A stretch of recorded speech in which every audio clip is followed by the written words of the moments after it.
Olá, bom dia. Hoje é segunda-feira, dia 14 de junho. Vamos mostrar nessa edição que a variante do coronavírus descoberta na Índia é 60% mais contagiosa. O Brasil registrou mais 1.100 mortes por Covid em 24 horas. E tem ainda as discussões sobre o fim do uso obrigatório de máscaras para quem já se vacinou. A gente começa com política internacional. Naftali Bennett ganhou o voto de confiança do parlamento israelense ontem e se tornou primeiro-ministro do país. A votação encerrou assim os 12 anos de poder de Benjamin Netanyahu. O direitista Bennett, apoiado por uma aliança entre esquerda e direita que inclui partidos árabes, obteve o voto favorável de 60 dos 119 deputados presentes e 59 contra, pertencentes ao Likud de Netanyahu e dos grupos de extrema-direita e ultra-ortodoxos. Mais cedo, neste domingo, Netanyahu afirmou perante o parlamento que vai continuar na política como opositor. Netanyahu está sendo julgado há um ano por suposta corrupção. Os protestos pedindo sua renúncia continuam, o último deles na noite de sábado. O presidente Jair Bolsonaro participou no fim de semana em São Paulo de um evento chamado Acelera para Cristo. O ato foi organizado por motoclubes e a multidão passou por várias ruas da cidade até chegar de moto ao Parque do Ibirapuera, que fica na zona sul da capital paulista. Durante todo o trajeto, o trânsito teve que ser bloqueado em algumas regiões para garantir a segurança do presidente. O número de manifestantes não foi confirmado pela Polícia Militar, mas eles lotaram toda a pista no sentido Praça Campo de Bagatelle da Avenida Olavo Fontoura. Para entrar no protesto, cada motociclista teve que passar por um posto de revista montado pela Segurança Presidencial. A Anvisa autorizou a vacina da Pfizer contra a Covid-19 para adolescentes a partir dos 12 anos. Antes, a vacina só podia ser aplicada em adolescentes a partir dos 16 anos. Com a autorização da Anvisa para a vacina da Pfizer ser aplicada também em adolescentes a partir dos 12 anos, um novo grupo entra para o Plano Nacional de Imunização Brasileiro. Essa é a única vacina que pode ser aplicada em menores de 18 anos no país. Segundo a agência reguladora, a ampliação da idade em adolescentes foi aprovada depois de a Pfizer apresentar estudos que indicam a segurança e a eficácia do imunizante para este grupo. Os estudos foram desenvolvidos fora do Brasil e avaliados pela agência. Nos Estados Unidos e na Europa, a Pfizer já está testando a vacina em bebês, a partir dos 6 meses de idade, e em crianças com 11 anos ou menos. O governo federal estuda retirar a obrigatoriedade do uso de máscaras para pessoas que já foram vacinadas ou que tiveram Covid-19 e se recuperaram. A iniciativa partiu do presidente Jair Bolsonaro. O ministro da Saúde, Marcelo Queiroga, afirmou que a ideia só poderá ser colocada em prática com o avanço da vacinação. Mais de um ano depois do início da pandemia, elas já viraram parte da rotina dos brasileiros. Nas ruas, no transporte, em todos os locais públicos. A proteção está na cara. Para algumas pessoas, a máscara se tornou um item indispensável no dia a dia. E não consigo sair na rua sem máscara. Mas também há pessoas que não conseguem se adaptar à proteção. Até hoje não acostumei, não. A senhora incomoda muito? Incomoda. Incomoda. Então, quando eu estou andando assim na rua, eu não coloco. Mas aí, quando eu entro em algum lugar, eu coloco. Só porque é obrigatório, né? Só porque é obrigatório. A obrigatoriedade do uso da máscara pode estar com os dias contados no país. O presidente Jair Bolsonaro pediu ao Ministério da Saúde um parecer sobre o assunto. E a proposta está em estudo. Acabei de conversar com um tal de Queiroga, não sei se vocês sabem quem é, né? Nosso ministro da Saúde. E ele vai ultimar um parecer visando a desobrigar o uso de máscara por parte daqueles que estejam vacinados ou que já foram contaminados. E essa proposta se baseia no que já vem acontecendo em outros países, como, por exemplo, os Estados Unidos, onde a máscara já não é mais obrigatória há cerca de um mês.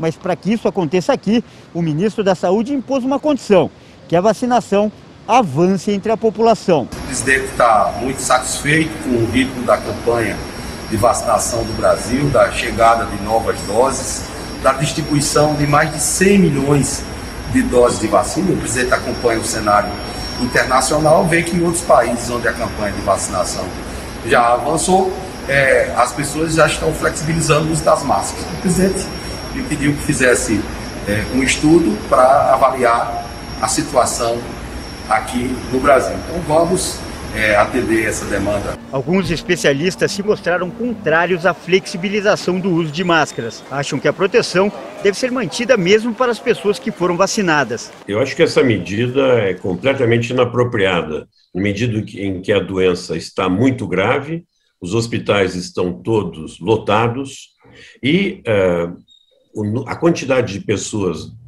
protegidas através de imunização da população é ainda muito baixa. E como é que nós vamos saber se a pessoa que não está usando máscara, se realmente ela foi vacinada ou se ela já teve doença? Então, não é o momento de pensarmos nisso. Nós temos que fazer isso bem mais tarde. Enquanto isso, a população aguarda. E debaixo das máscaras, ainda há muito receio. Dependendo do local que a gente estiver, está fechado o ambiente. E pode ser que a gente acabe pegando nesse ambiente. Então, apesar da senhora não gostar, a senhora acha que tem que ser obrigatório? Tem que ser obrigatório. No momento, sim. Enquanto as vacinas não estiver disponível para todos nós, tem que ser obrigatório. Nesse momento, eu respeito a opinião dos cientistas. Estão falando para a gente continuar com máscara ainda. Tem que usar máscara, sim. O senhor, então, é contra a desobrigação, fazer com que a máscara não seja mais obrigatória? Não, sou contra isso aí, tem que usar sim. Olha, hoje o dia amanheceu gelado em São Paulo. Na capital paulista, quem precisou sair cedinho teve que se agasalhar bem e vai ter que se agasalhar ao longo do dia. A mínima hoje é de 11 graus e a máxima de 22. A temperatura vai se manter assim durante a semana, pelo menos por enquanto. Vamos ver como é que fica o tempo hoje em todo o país. A segunda-feira ainda será fria no centro-sul do país, mas já não há chance para geada na região sul. O dia também vai começar com temperaturas mais baixas no estado de São Paulo e em Mato Grosso do Sul, mas aos poucos elas começam a entrar em elevação gradativa com relação aos últimos dias. O tempo também fica firme e sem chuva entre o Espírito Santo, Rio de Janeiro, centro-sul de Minas e em áreas do norte e do nordeste, que vão desde a região do Acre até o sertão do estado da Paraíba. A expectativa, por outro lado, é de que uma mudança na circulação dos ventos provoque chuva entre a tarde e a noite no Triângulo Mineiro, norte de Minas e entre as capitais Cuiabá, Goiânia e Brasília.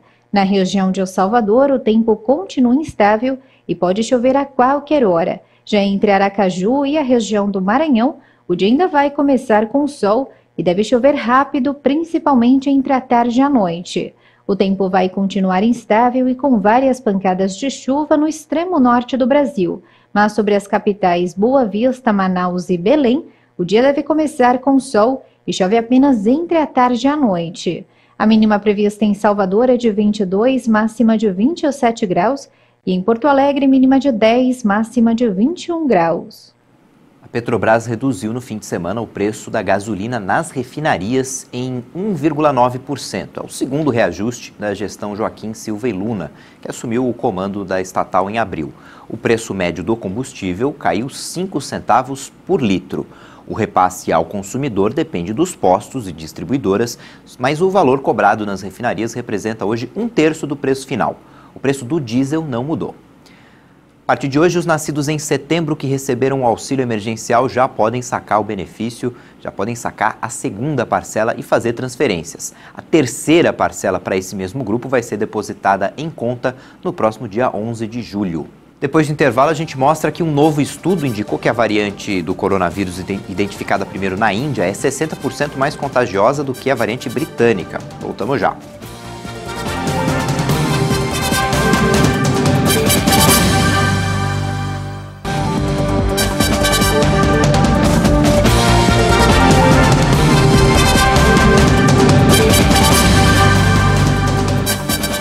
8h42, horário de Brasília. O país registra mais de 487 mil mortes pela Covid-19 desde o início da pandemia. A média móvel de óbitos na semana é de quase 2.000 óbitos por dia. Segundo o Ministério da Saúde, o Brasil registrou mais 1.129 mortes por Covid-19 em 24 horas. Com isso, o país já contabilizou 487.401 vítimas. Também foram confirmados mais 37.948 novos casos da doença. O número total subiu para mais de 17.412.000 diagnósticos positivos. A média móvel de mortes nos últimos 7 dias chegou a 1.997 vítimas por dia. Em comparação com a média de 14 dias atrás, a variação foi de 8% e indica tendência de estabilidade nos óbitos. A média de novos casos está em 66.842 confirmações por dia. Isso representa um aumento de 10% em relação aos casos registrados em 2 semanas, mas ainda assim indica tendência de estabilidade. Pelo mapa, podemos ver melhor a evolução da pandemia por regiões. Hoje, aparecem 7 estados com alta nas mortes: Amazonas, Amapá, Paraíba, Paraná, Rio de Janeiro, Rio Grande do Norte e Rio Grande do Sul. Em estabilidade estão 15 estados: Acre, Alagoas, Bahia, Espírito Santo, Goiás, Maranhão, Mato Grosso do Sul, Minas Gerais, Pará, Pernambuco, Piauí, Santa Catarina, São Paulo e Sergipe. Somente 4 unidades da federação registram queda: Ceará, Distrito Federal, Rondônia e Tocantins. O estado de Roraima não divulgou dados. O governo do estado de São Paulo adiantou o calendário de vacinação contra a Covid. Agora a ideia é vacinar todas as pessoas com mais de 18 anos até 15 de setembro. Na quarta-feira começa a imunização de quem tem entre 50 e 59 anos. No Brasil todo, mais de 79.466.000 doses das vacinas contra a Covid já foram aplicadas. De acordo com o Ministério da Saúde e as secretarias estaduais de saúde, mais de 55.617.000 brasileiros foram vacinados com a primeira dose, o que equivale a 26,26% da população. Mais de 23.848.000 pessoas receberam a segunda dose. De um dia para o outro foram aplicadas 1.046.000 doses das vacinas contra a Covid. Os estados que mais vacinaram a população são Mato Grosso do Sul, Rio Grande do Sul e Espírito Santo. A variante Delta, identificada primeiro na Índia, variante do coronavírus, é 60% mais contagiosa do que a Alfa. Foi o que apontou um estudo feito no Reino Unido. O ministro da Saúde britânico, Matt Hancock, havia declarado recentemente que o percentual era de 40%. Mas, de acordo com um estudo do Serviço de Saúde Pública da Inglaterra, foram detectados mais de 42 mil casos no Reino Unido, quase 30 mil a mais que na semana anterior desta nova cepa, que já representa mais de 90% dos novos contágios. A variante Delta se associa com um risco aproximadamente 60% maior de transmissão no núcleo familiar em comparação à variante Alfa, identificada em dezembro no sudeste da Inglaterra e que provocou uma disparada de casos que resultou em quase 4 meses de confinamento. Mas o estudo considera encorajar que este novo aumento não seja acompanhado por um crescimento semelhante nas hospitalizações. O organismo acredita esse controle ao avanço da vacinação. O Reino Unido, país europeu mais afetado pela pandemia, com quase 128 mil mortes, iniciou uma campanha de imunização em larga escala.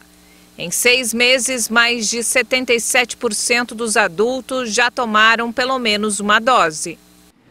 A infecção por dengue caiu quase 80% num teste feito com uma espécie de arma viva. A novidade testada também no Brasil pode ser aplicada ainda contra a zika, febre amarela e a chikungunya. Publicado na revista científica The New England Journal of Medicine, um estudo conseguiu reduzir os casos de dengue com o uso de uma bactéria em mosquitos.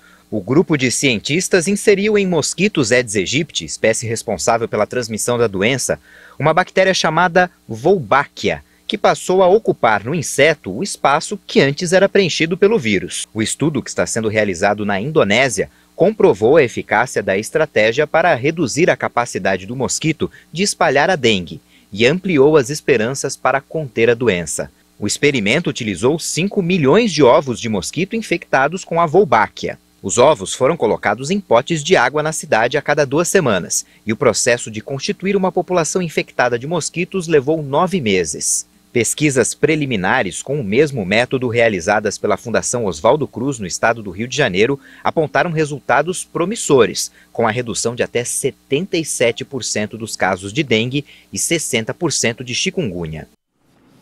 Com a pandemia, muita gente passou a fazer por conta própria reformas, artesanato ou começou a cozinhar e descobriu novos talentos. É o faça você mesmo. Muitas pessoas conheceram seu potencial criativo com a pandemia. Em casa e com tempo de sobra, muita gente adotou o denominado Do It Yourself, expressão em inglês que significa faça você mesmo. O termo está tão em alta que esse assunto apresentou um crescimento de 25 pontos na popularidade de buscas feitas no Google no ano passado. O movimento Faça Você Mesmo tem várias aplicações: na culinária, nas artes, na confecção de roupas, pintura de parede, de objetos e por aí vai. Tudo depende da vontade e da criatividade.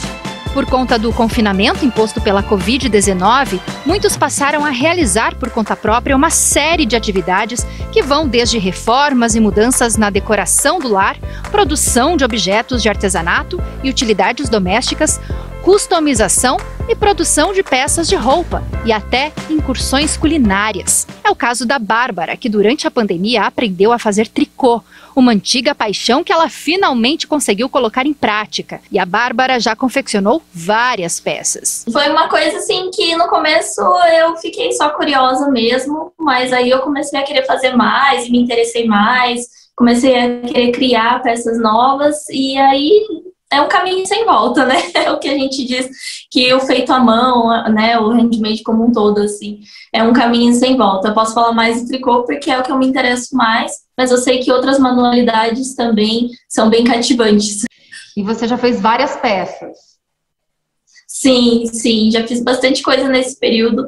Na realidade, eu queria ter feito mais, porque eu acabo tendo um tempo limitado para tricotar, já que eu tenho outras ocupações também, mas acabei tricotando bastante, sim. Eu tenho 3 criações minhas, que eu criei realmente a receita, né, a peça em si, que é esse gorrinho aqui, que é o gorro Samira, chamo ele de gorro Samira.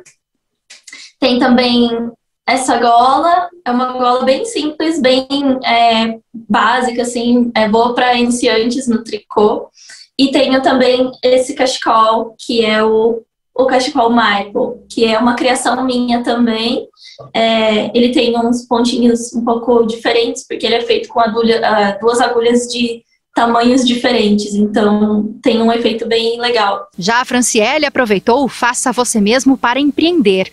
Ela, que já cozinhava para a família, apostou na confeitaria e tem complementado a renda fazendo doces. Sempre gostei bastante. Acho que a questão da gastronomia, a confeitaria, para mim sempre foi muito, sempre teve muito presente na minha vida. E como eu havia saído da empresa, eu falei, acho que é o momento agora de investir e colocar o sonho em prática. Então, nesse momento agora de pandemia, com as famílias isoladas, foi um dos produtos que me salvaram, de fato, que é um mini bolo que serve 6 pessoas, kits de festa para as pessoas continuam comemorando. E foi uma coisa que ajudou muito no meu faturamento, a manter as vendas e até conquistar novos clientes. Seja por hobby ou até para ter um ganho extra, o movimento do Faça Você Mesmo é uma das tendências que especialistas acreditam que foram aceleradas pela Covid-19 e que devem permanecer após a pandemia. O ser humano ainda, mesmo com tanta tecnologia e robotização nos processos, ele continua ainda explorando essa capacidade de fazer por si mesmo, né? E aquilo que nós fazemos, ele tem um valor maior. O ser humano acaba criando uma ligação com aquilo que ele constrói. E a tendência hoje é que as pessoas aprendam não só a fazer por si mesmo, não somente o faça você mesmo, mas a nossa sociedade tende ao façamos juntos, né? As pessoas aprenderem a trabalhar e a fazer, construir coisas em conjunto com outras pessoas.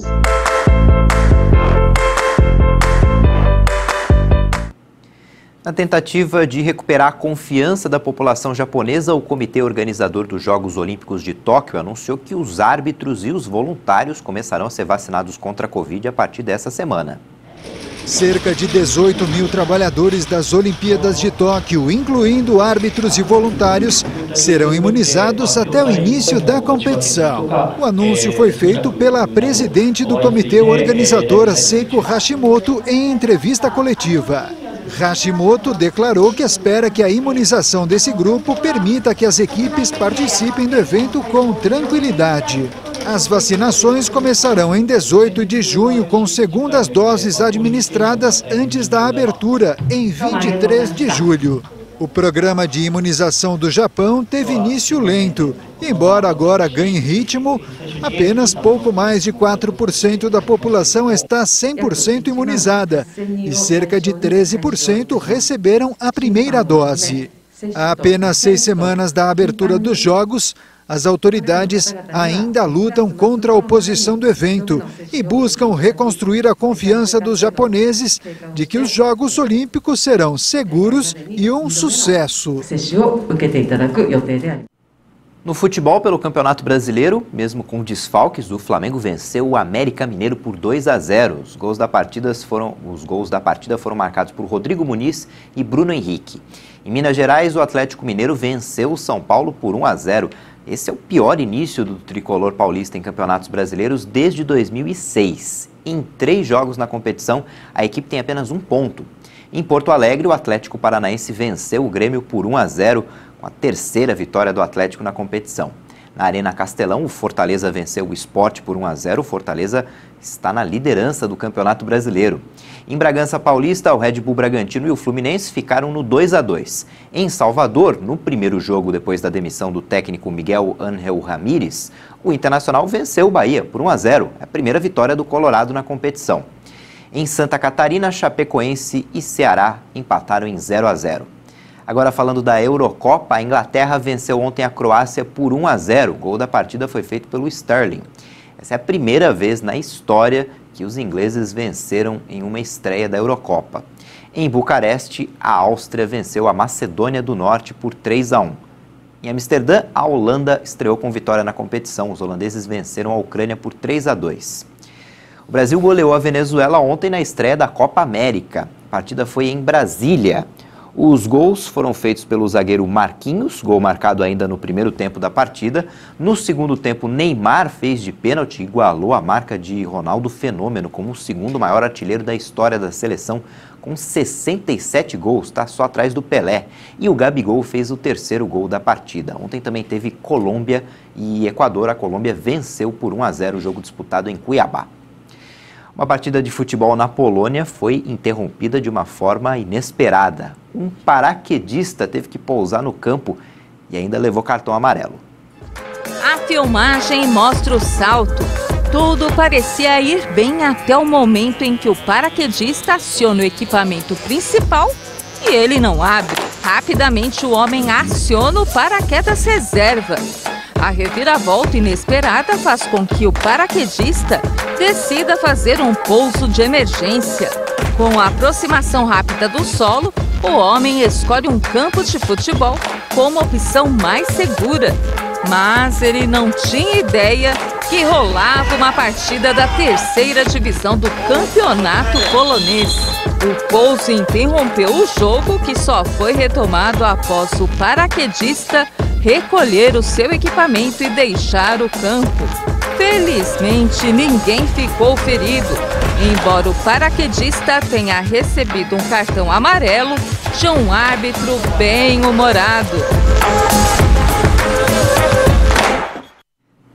Essa edição fica por aqui. No YouTube você pode rever as nossas reportagens. Às 10 da manhã tem outras informações. Tchau, bom dia e boa semana.